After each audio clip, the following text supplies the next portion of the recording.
আমরা রিজার্ভেশন থাকার পরেও আমাদের পার্টি অনেক আগে সিদ্ধান্ত নিয়েছে আমরা হাফ ভোটেরই আমরা ক্যাম্পেইন করছি। এই না ভোট জয়যুক্ত হলে ব্যাপারটা এরকম না যে সবকিছু আমাদের নষ্ট হয়ে গেল। আপনি নিজে নির্বাচনী যে জনসভা করছেন, ভোটের প্রচারণা করছেন, সেখানে আপনার যারা সমর্থক আছেন, ভোটার আছেন, তাদেরকে কি গণভোটের কোন পক্ষে যাওয়ার জন্য আহ্বান জানাচ্ছেন? আপনাকে ধন্যবাদ প্রিয়ভাজন জনাব জাহিদ চৌধুরী। আর দর্শক শ্রোতা যারা দেখছেন তাদেরকে শুভেচ্ছা। বিশেষ করে আপনি উল্লেখ করছিলেন যে আমি এবার ভাষণে বিপ্লবী ওয়ার্কার্স পার্টির মনোনীত এবং বিএনপির সমর্থিত প্রার্থী হিসাবে আমি পার্টি নির্বাচনী প্রতীক কোদাল মার্কা নিয়ে আমি নির্বাচনে অংশগ্রহণ করছি। আসলে আমি এখন একজন নির্বাচনী তো গণসংযোগ থেকে মূলত আমার সরাসরি আপনার স্টুডিওতে আসা। আমি 12 আসনে যারা ভোটাররা আছেন, দর্শক শ্রোতারা আছেন, আমি সবাইকে শুভেচ্ছা জানাই। যারা দেখছেন টেলিভিশনে তাদেরকেও শুভেচ্ছা দিই।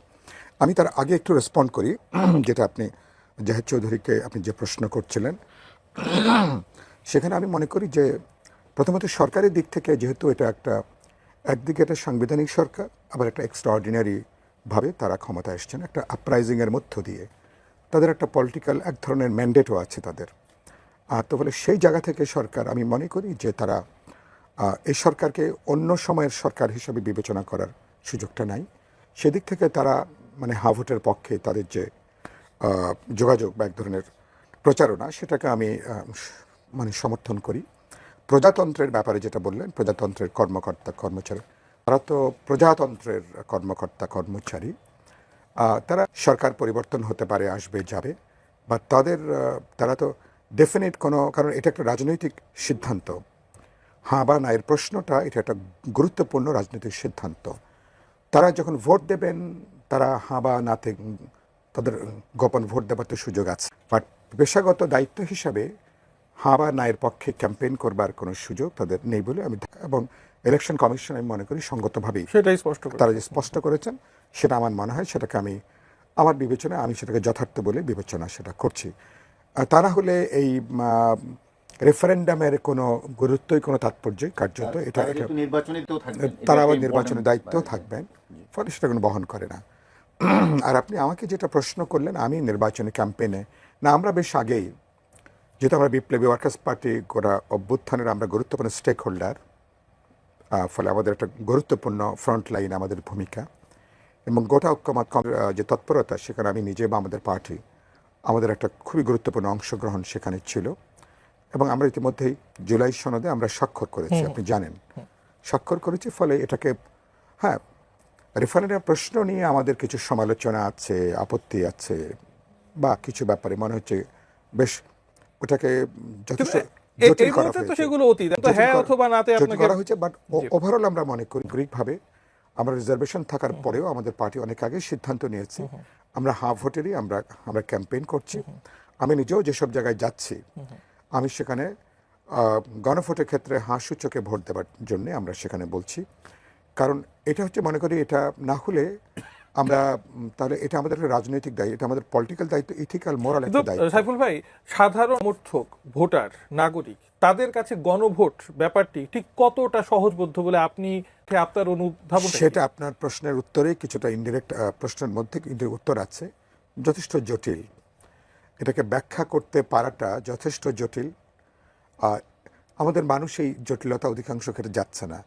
ফ্রন্ট লাইনের রাজনৈতিক কর্মী সংগঠকদেরকে বললেও তারা অনেকে ভালো করে বলতে পারবেন না, বাস্তবতা হচ্ছে এটা।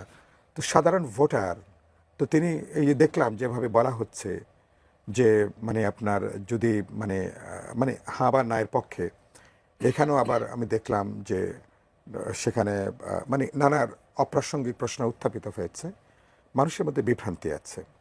সরকারের উচিত হবে এই ক্যাম্পেইন করে, এটা গুরুত্বপূর্ণ, কি প্রশ্নে তারা গণভোটে যাচ্ছেন, ভোটারদের কাছে এটাকে স্পষ্ট করা। রাজনৈতিক দলকে আমি মনে করি আমাদেরও দায়িত্ব, মানে হ্যাকের পেছনে সরকারের যে এফোর্ট, কিন্তু এই ব্যাপারটি বা সহজবোধ্য করে তোলার পেছনে সেই এফোর্ট কি আপনি সরকারের পক্ষ থেকে দেখেছেন? নির্বাচনে তার বাকি আছে। আমি এটাকে যথেষ্ট বিবেচনা করছি না, অথবা রাজনৈতিক দলগুলোর দিক থেকেও হাঁ ভোটের ক্যাম্পেইনে আমি তেমন কোনো উৎসাহী উদ্যোগী কোনো ভূমিকা এটা আমি লক্ষ্য মানে করছি গণভোট না। যদি তাহলে এতটাই গুরুত্বপূর্ণ হবে, রাজনৈতিক দল এবং সরকার কারো পক্ষ থেকেই সেই গুরুত্বটা ওইভাবে কেন সাধারণ মানুষের কাছে না, পৌঁছানোর পাচ্ছে না ক্ষেত্রে? ধরে নেওয়া যে এটা জয়যুক্ত হবে এরকম একটা সাধারণ পারসেপশন গড়ে উঠেছে। সরকার যেখানে সরকার ভোটের পক্ষে, মানে আমরা অভ্যুত্থানের অংশীজনরা অধিকাংশ যেহেতু আমরা ভোটের পক্ষে, সুতরাং মানুষ ভোটের পক্ষে অবস্থান নেবে এরকম একটা ধারণা থেকে, মানে ধারণাগত জায়গা থেকে এবং এটা প্রত্যাশাও কতটা আছে। জোর এক ধরনের প্রত্যাশাও আছে। আর তবে আমি এটা এক্সট্রিম কথা বলি, এক্সট্রিম কথা হলো যে ধরুন যদি জয়যুক্ত হয়, হ্যাঁ, তাহলে আমরা মোরালি আমরা হয়তো একটু বিপজ্জনক জায়গায় পড়বো, ইথিক্যালি মোরালি। বাট সেটাকে আমি গুরুত্বপূর্ণ মনে করি এই জন্য, কারণ আমরা বিশেষ করে আমাদের দিক থেকে বিএনপি বা বিপ্লবী ওয়ার্কার্স পার্টি, গণতন্ত্র মঞ্চ, আমরা তো 31 দফা এটা পাবলিকলি কিন্তু মানে আমাদের কমিটমেন্ট। সুতরাং এই না ভোট জয়যুক্ত ব্যাপারটা এরকম না যে সব কিছু আমাদের নষ্ট হয়ে গেল, এরকম মনে করবার কোনো কারণ নেই। কারণ আমাদের ধরুন ঐক্যমত কমিশনের কোনো ব্যাপারেই সিদ্ধান্ত হলো না, আমরা এগ্রিমেন্টে আমরা স্বাক্ষরও করলাম না, যদি এমনটি হতো তাহলে কিন্তু আমাদের পাবলিক কমিটমেন্ট হচ্ছে আমরা পুরনো জমানায় কেউ ফিরবো না।